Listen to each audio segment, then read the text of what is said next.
जो लोग ये समझते हैं कि मनीष कश्यप को जेल में डालकर उसके कद को छोटा किया जा सकता है, उसके नाम को खत्म किया जा सकता है, उनके लिए बुरी खबर है। उनके लिए बुरी खबर है जो ये सोचते हैं कि मनीष कश्यप को जेल में बंद कर दिया जाए तो उसकी आवाज कम हो जाएगी, उसका नाम कम हो जाएगा, उसका अस्तित्व मिट जाएगा। उनके लिए बुरी खबर है।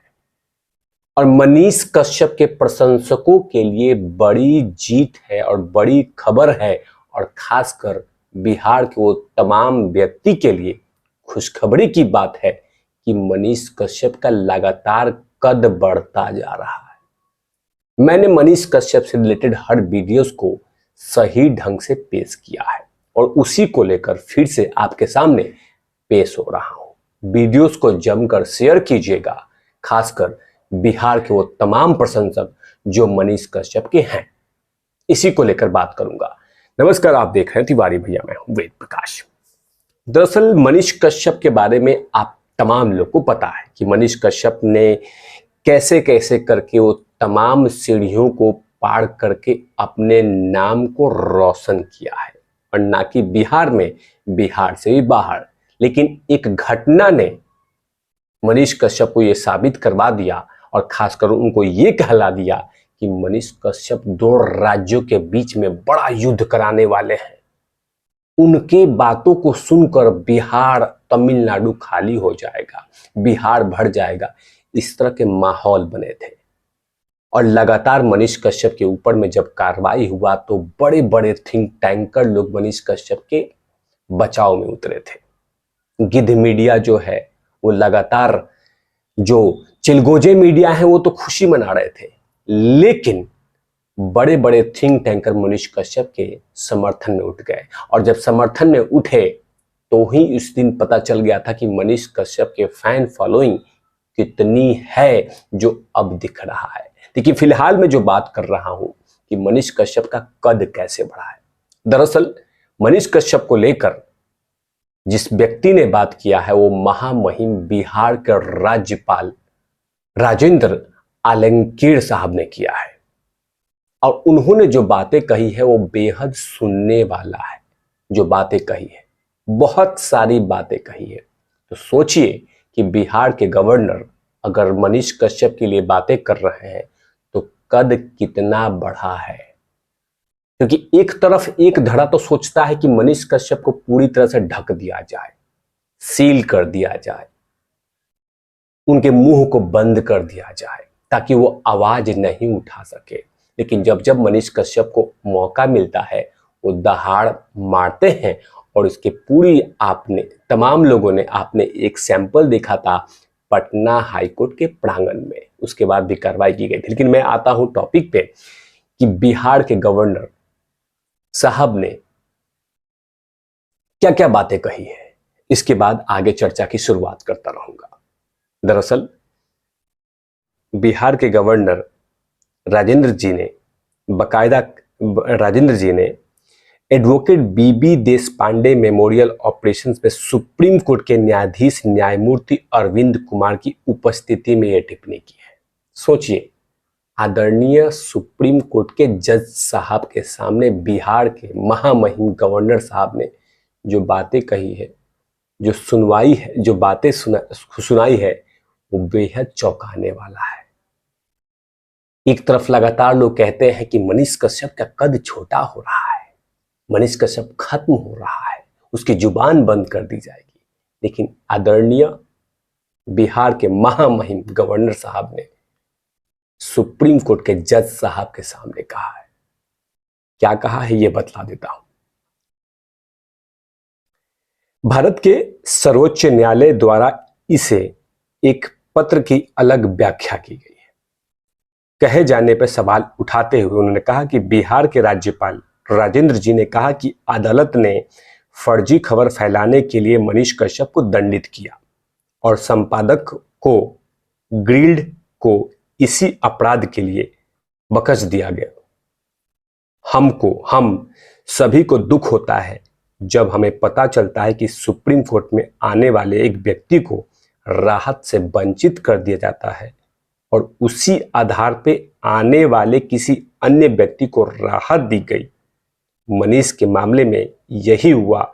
वह मनीष कश्यप को बताया गया कि उसने फर्जी खबर को प्रसारित की थी, उन्हें इसके लिए दंडित किया गया था। लेकिन एडिटर्स गिल्ड सदस्य मणिपुर गए और उसी फर्जी खबर के साथ अलग अलग धारणाएं लेकर आए, तो सुप्रीम कोर्ट ने उनको राहत दी। मुझे लगता है कि सुप्रीम कोर्ट को बुनियादी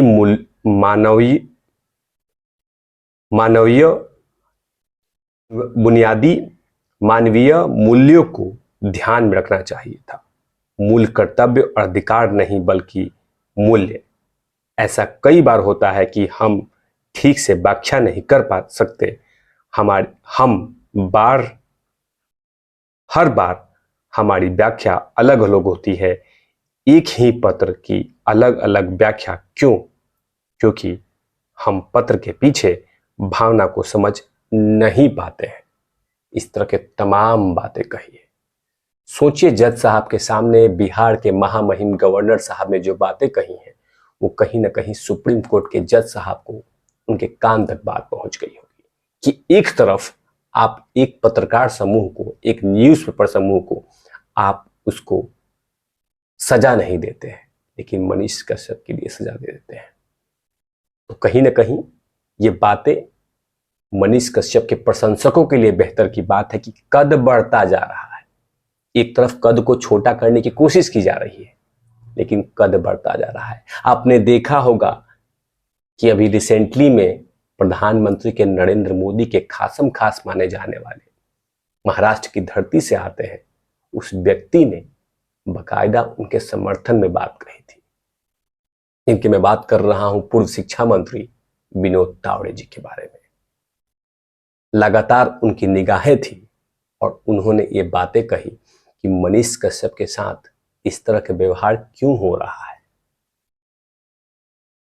यह खबर कहीं ना कहीं उन तमाम लोगों को परेशान करेगी जो मनीष कश्यप का जुबान बंद करना चाहते हैं। कि सोचिए कि एक बिहार के महामहिम गवर्नर साहब पूरी डिटेल में व्याख्या कर दी कि एक तरफ एक धड़ा मीडिया को आप छूट दे देते हैं, सजा नहीं देते हैं, और दूसरी तरफ आप एक ऐसे व्यक्ति को देते हैं जो सेम तरह का ही गुनाह करता है। बहुत सारी बातें कही है और बहुत सारे ढेरों सवाल उठा के सुप्रीम कोर्ट के तख्त पर रख दिया है कि आप इसका जवाब दे सकते हैं, क्या इसके बारे में कुछ कह सकते हैं। लेकिन कहीं ना कहीं वो दिन दूर नहीं जब मनीष कश्यप को इंसाफ मिलेगा। और बिहार की जनता जनार्दन लगातार मनीष कश्यप के मामले में हमेशा से सतर्क रहती है। जैसे उनको खबर मिलती है कि मनीष कश्यप के मामले में कुछ बड़ा अपडेट आने वाला हो, तो पूरा बिहार उठ के खड़ा हो जाता है। क्योंकि जाहिर सी बात है, मनीष कश्यप एक उभरते सितारे हैं बिहार के लिए। और कहीं ना कहीं उन्होंने कहा था कि मैं सिस्टम को बदल के रख दूंगा, और वही चीजें वो करेंगे भी। आज जब उनको मौका मिला है, वो बिना डरे बिना सहमे अपनी बात रखते हैं। उसका एक जीता जागता एग्जाम्पल ये रहा कि आदरणीय सुप्रीम कोर्ट के प्रांगण के सामने बकायदा बिहार के उप मुख्यमंत्री को आंखें दिखा के कह दी कि तुम्हारा पद इस सरकार को छोड़ूंगा नहीं, इलाज तो करूंगा ही। देखना होगा कि आखिरकार क्या होता है। लेकिन तमाम चीजों पे लगातार मैं तिवारी भैया अपडेट देते रहते हैं, और जैसे भी मनीष कश्यप से रिलेटेड खबर मिलती है मैं उसको अपडेट देता रहता हूं। इन तमाम चीजों पे तिवारी भैया की लगातार नजर रहती है। तब तक के लिए आप देखते रहे तिवारी भैया। मैं हूं वेद प्रकाश, कैमरा मैन ध्रुव लाठी के साथ।